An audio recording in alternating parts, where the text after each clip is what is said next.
هناك شبح ينتابل.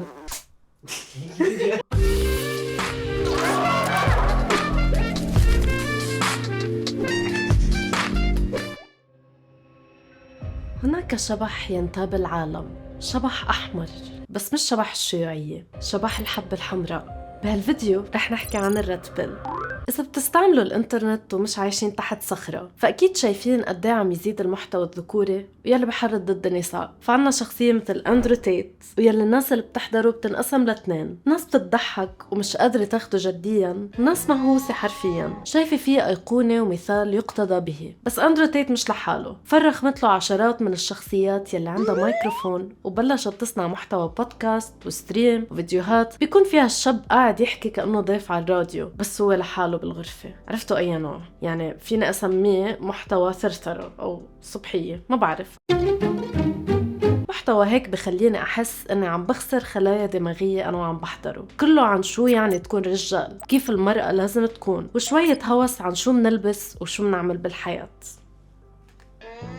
هذا المحتوى مش جديد، يعني مش أول مرة بيكون في أشخاص مكرسين حياتهم لاكتشاف إذا المرأة إنسان أو لا. قبل كان الشيخ والأبونا ووزير المرأة، هلأ صار مدرب الحياة والكوتش اللي قادر يشتري مايكروفون، اللي نقشت معه وعمل شوية مصاري، وأي شاب تركته حبيبته صار عنده نقمة حادة تجاه جنس حواء، وكلهم بمحتواهم الذكوري موجودين ضمن مساحة على الإنترنت اسمها المانوسفير، أي الفضاء الرجولي. أغلبهم بنتموا لفئة أو إيديولوجية بتسمي حالها بالحبة الحمراء. شو هي الحبة الحمراء؟ فيلم ذا ماتريكس هو من أشهر الأفلام بالألفينات، ويعتبر من أهمها من ناحية الفكرة يلي طرحها عن الوعي والحرية والعيش تحت نظام قمعي بيوهمك إنك مبسوط. بيحكي الفيلم عن شخصية نيو يلي بيكون هاكر وبيتعرف على شخصية مورفيوس يمكن، ويلي بيقول له إنه الناس عايشين بماتريكس، يعني حياة مفبركة تقنياً وهمية بيتحكم فيها الذكاء الاصطناعي. The Matrix is a system, Neo. That system is our enemy. نيو عنده خيارين، يا بياخد الحبة الزرقاء يلي رح تنسيها المعرفة يلي اكتشفها فبيرجع بعيش حياته طبيعية والجهل نعمة، أو بياخد الحبة الحمراء وبيوعى على الحقيقة الصعبة إنه الحياة مثل ما بنعرفها هي كذبة لازم نتحرر منها. يعني من الآخر الحبة الحمراء هي حبة وعي. الخيار بين هالحبتين صار استعارة مستخدمة بكتير أمثلة وأفكار ثقافية وسياسية. إذا حاضرين القادمون وفتوا بدوامة القلق تبعت الماسونيين مثلي أكيد بتتذكروا قديش تم استخدام فيلم الماتريكس للتعبير عن الوعي.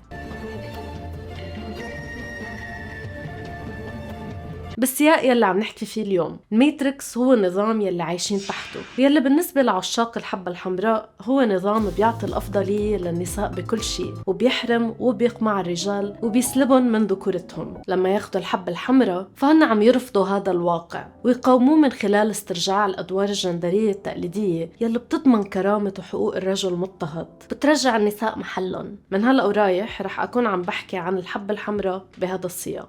شو الأفكار الأساسية بهاي الإيديولوجية؟ الحبة الحمراء بشكل أساسي مبنية على أفكار ومعتقدات بتتعلق بالعلاقات بين الرجال والنساء وبالنجاح والتحسين على المستوى الفردي، وأكيد كلها مناهضة وضد النسوية يلي بتعتبرها فكر مدمر ومؤذي لحياتنا بمثابة سرطان دخيل على مجتمعاتنا. الرجل بهالحالة هو ضحية النظام يلي عم يحرمه من إنه يكون رجال حقيقي ويكون عنده علاقات ويأمن حاله ومستقبله، وكل هاد من وراء النساء يلي صار عندهم معايير عالية، عم ياخدوا وظائفه، يرفضوا الزواج المبكر، يرفضوا حدا يتحكم فيهم، وفوق كل شيء عم يستخدموا الجنس يلي هو حق للرجل عشان يتحكموا فيه. فالحياة للنساء سهلة، مش مطلوب منهم يعملوا شيء، بس يتدللوا وحدا يصرف عليهم ويهتموا بالبيت والأولاد والرجال. بس لا، النسوية اجت خربت هالأدوار الطبيعية وخلت المرأة رجال والرجال مرأة. عشاق ومفكري الحبة الحمراء بيستغلوا الوحدة يلي بعيشها كتير من الشباب اليوم بعالم صار افتراضي أكتر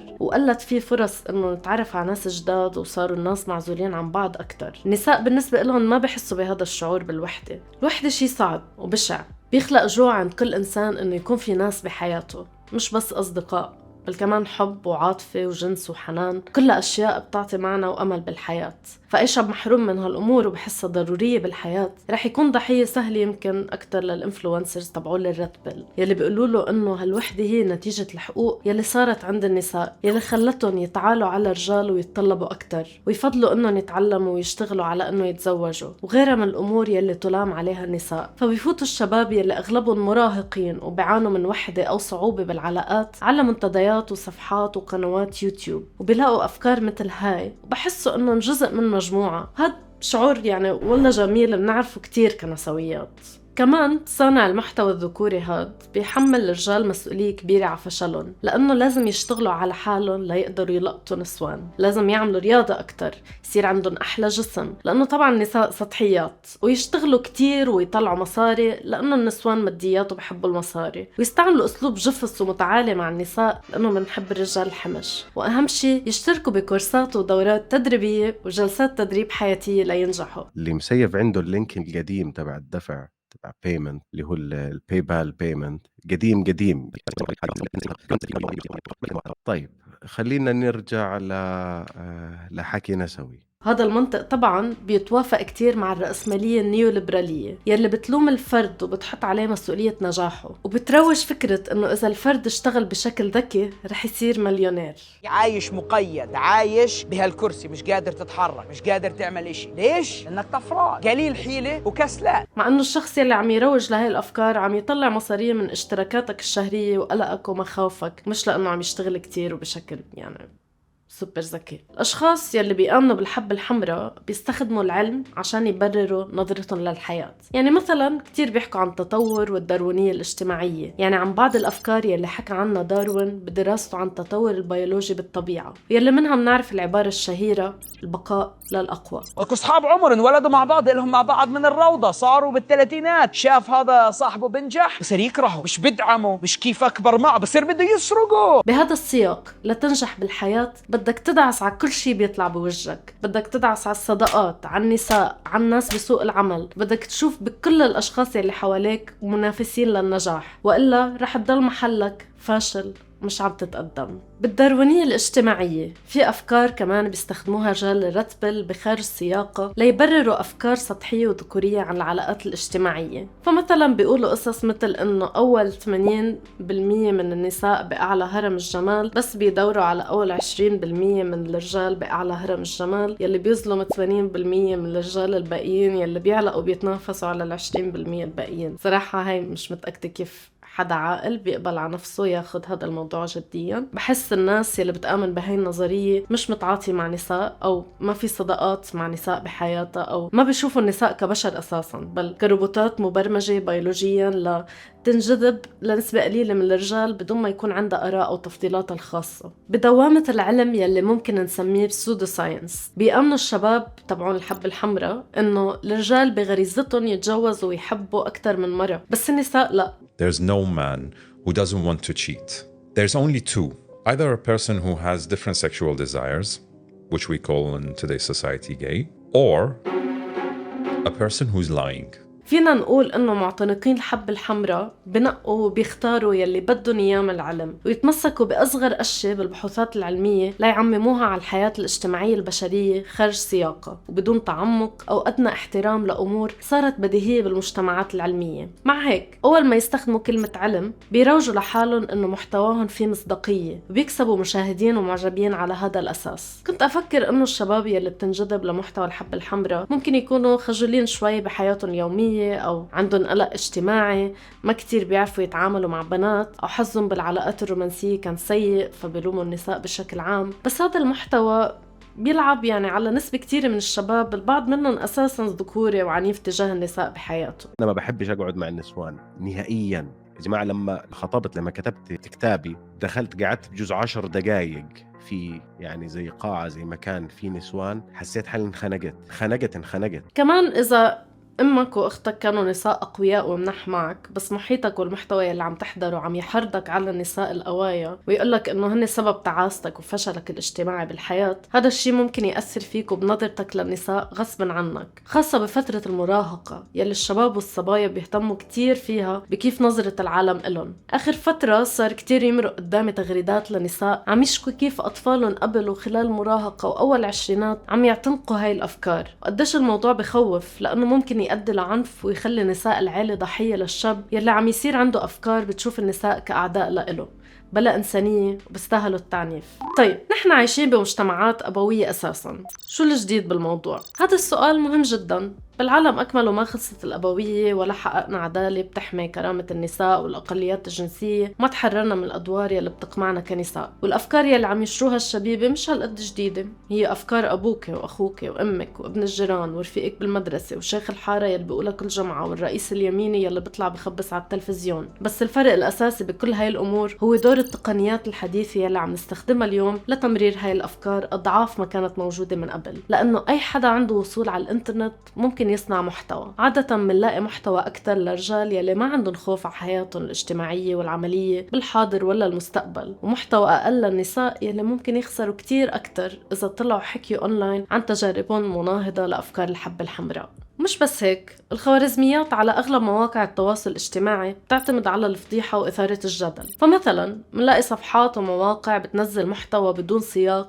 كأنه سكوب لنساء مثلا عم تتمرن بالنادي بثياب فاضحة، فمنصير نلاقي تعليقات مؤذية وذكورية عن كيف النساء بيروحوا على النادي لينمحنوا مش ليتمرنوا، أو مثلا فيديو لمرة عم تضرب رجال فإجا ضربها كف وقعت على الأرض، والرجال بصيروا يكتبوا إنه هاي هي المساواة، بينبسطوا بالعنف يلي عم بيشوفوه كأنه عم يفش غلهم من النسوية، أو فيديو لولد صغير عم يحط ميك اب مع أمه فبصيروا يكتبوا إنه هيك بيربوا الولاد يلي ما عندهم أب أمهاتهم بخلوهم تنطاط. هاي الصفحات بتكسب تفاعل من المعلقين والمشاركين وبتطلع مصاري على حساب أي شي بيولع غضب العالم، بتبلش على صفحات الحب الحمراء وبتوصل لجروب أمي على الواتساب. خوارزميات كمان ما بتخلي مجال لأي حدا أنه يهرب من هذا المحتوى إذا تفاعل معه مرة أو مرتين، لدواعي بحثية فقط تفاعلت مع كذا حساب بينشروا بس محتوى ذكوري، وصار التايم لاين عندي كله هيك: فيديو عن السترة، بودكاست عن تحقيق الذكورة، فيديو عن الطاقة الأنثوية، بودكاست عن كيف المرة لازم تكون معنفة لأنها بتحب هذا الشيء بشكل سري. اوريدي في كتير أشخاص حكيوا عن قديش سهل الانجرار لهاي الأفكار إذا الإنترنت عم يحيطك فيه كل الوقت وإنت مش محصن. فرق تاني بالموضوع هو قديش اللغة المستخدمة بهذا المحتوى هي مستوردة من سياق غربي، مفردات مثل الرتبل، هايبرجامي، الإنسل، أفكار عن كيفية النجاح والدعس على الآخرين، أفكار بتمجد الرأسمالية بشكل مش طبيعي، ومخاوف مستوردة من سياقات غير سياقاتنا. كلها أمور بتضحك لما نفكر فيها، لأنه دايما يعتبر النضال النسوي نضال مستورد عن هدول الذكوريين، بس مش صعب على هدول الأشخاص يستخدموا قضايا غربية مثل الحمامات المختلطة ووجود العابرات برياضة وزواج المثليين وش عارفة شو، ويوقفوا على جبهات وهمية مش موجودة ليثبتوا إنه الرجال بخطر.